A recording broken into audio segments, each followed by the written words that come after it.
I, me, my, mine. What's the difference? Let's understand. I use the phone. Use I when you do the action. He gives the phone to me. Use me when the action happens to you. This is my phone. Use my to show something is yours. This phone is mine. Use mine to show that you own it or possess it. I ate and I have eaten. Both sentences are different ways to talk about the past, but there's a difference. I ate is simple past. The action is completely finished and is used to tell about a specific time when the action finished, such as I ate breakfast at 8 a.m. I ate at the restaurant yesterday. I ate pizza last night. We use subject plus simple past verb. Now, I have eaten is present perfect. It's used when you don't want to know when the action finished. Time is not important and the action has connection to the present. Like, I have eaten sushi before. It's a life experience. I have eaten already. In the present, I'm not hungry.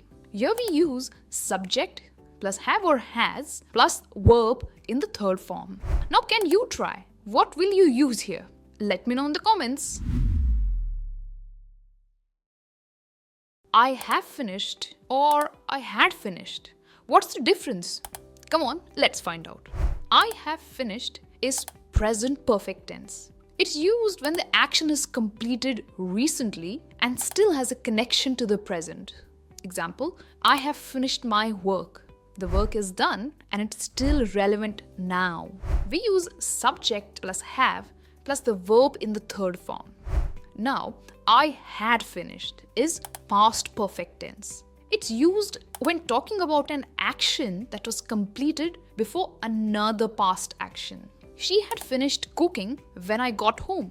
So cooking was completed first, then I arrived. In short, we use had plus past participle to talk about the past before past. Now, what will you use here?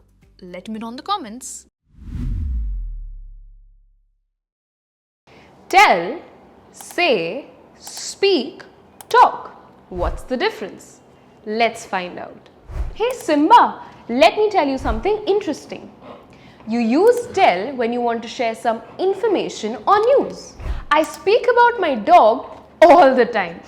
Speak is similar to tell, but it's used for formal conversations or for a longer time. Simba, say hello to my friends. Say is used to express or for short information. I talk a lot about Simba at work. Talk is used for conversations or chat. What will you use in this sentence? Let me know in the comments. Arrive in and arrive at. Both are used to talk about reaching a destination, but they are used in different contexts. Arrive in is used when referring to larger places, such as countries, cities, or towns. We will arrive in Paris tomorrow. She arrived in India last week. Arrive at is used for referring to specific locations or smaller places like buildings, parts of buildings, or events. They arrived at the airport early. He arrived at the office just in time for the meeting. What will you use in this sentence? Let me know in the comments. These words do not have a plural form.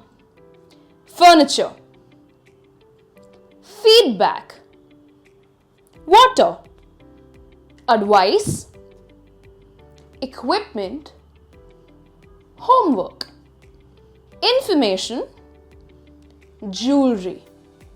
Do you think these two words have a plural form? Let me know in the comments. Above, on the top of, and on. What's the difference? Let's understand. We use above when two objects are not touching each other. On and on the top of are used when two objects touch each other. Look at this image. The pictures are above the couch. They are not touching the couch, they are above it. The pillows are on the couch. They are touching the couch. The cat is sitting on top of the center table. The cat is in direct contact with the table. What will you use in this sentence? Let me know in the comments. On versus in. You are on a bus, on a plane, on a train, on a ship, on a bike, but you are in a car, in a cab, in a truck, in a limo, and in a helicopter. Try out versus try on. What's the difference? Let's understand. Try out means to test to see if something is suitable. It's mostly used for experiences. I want to try out my new headphones. It means that you recently got new headphones and you want to try them and use them and see if they're comfortable. I want to try out a new diet plan. It means you want to see if a new diet plan works for you. Try on. Try on means to put on a piece of clothing or accessory to see if it fits you or suits you. I like those denims. I'm going to try them on to see if they fit me. We use try out to talk about experiences, but we use try on to talk about things. What's the difference between anything and something? Let's understand. Did you eat anything at the party? No, I did not eat anything. Anything is used for negative sentences or questions. Now take a look at this sentence. I ate something, but I can't remember. Something is used in positive sentences. So always remember, anything is used for negative sentences or questions and something is used for positive sentences. In the sentence, there are two blanks. Where will you use anything and something? Let me know in the comments. Few, a few. Which one should you use and when? Their meanings are totally different. When I say, I have a few friends, this is quite positive. It means that I have some friends. I have enough friends. But when I say, I have few friends, this has a negative meaning. It means I don't have many friends. Take an English test to find your English level. The link is in the first comment.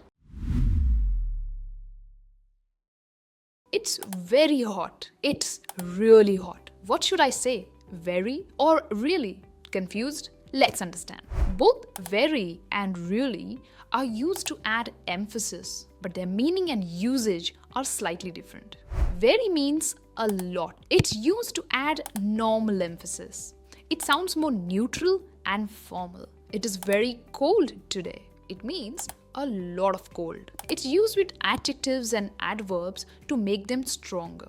Now, really. Really means extremely or truly. It adds stronger emphasis than very. It sounds more emotional and natural in spoken English. It is really cold today. The cold is more extreme than just very cold. The book is really interesting. It means more excitement than very interesting. Now, can you complete this sentence? Drop your answer in the comments. Does anybody know the answer? Does nobody know the answer?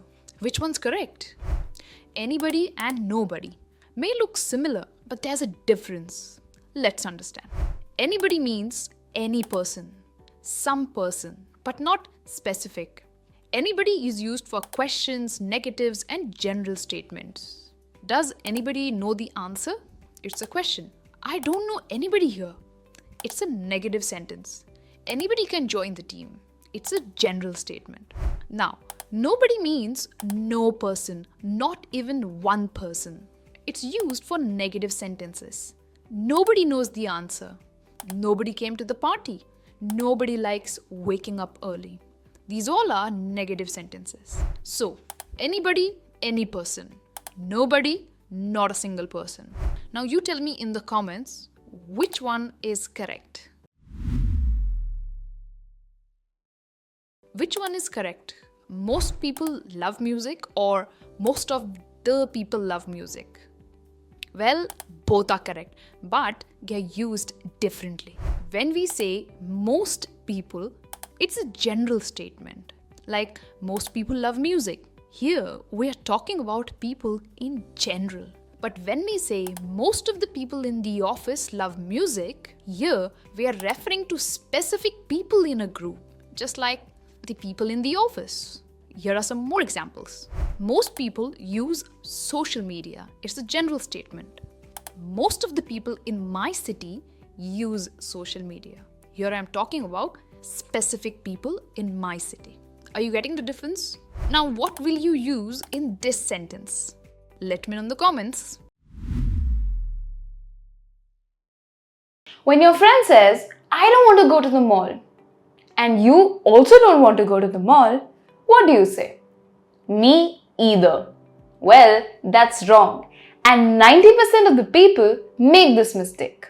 Either is used with positive sentences. So in this case, you should say, neither do I. Or you could say, me neither. Or, nor do I. That goes for me as well. Or you could simply say, ditto.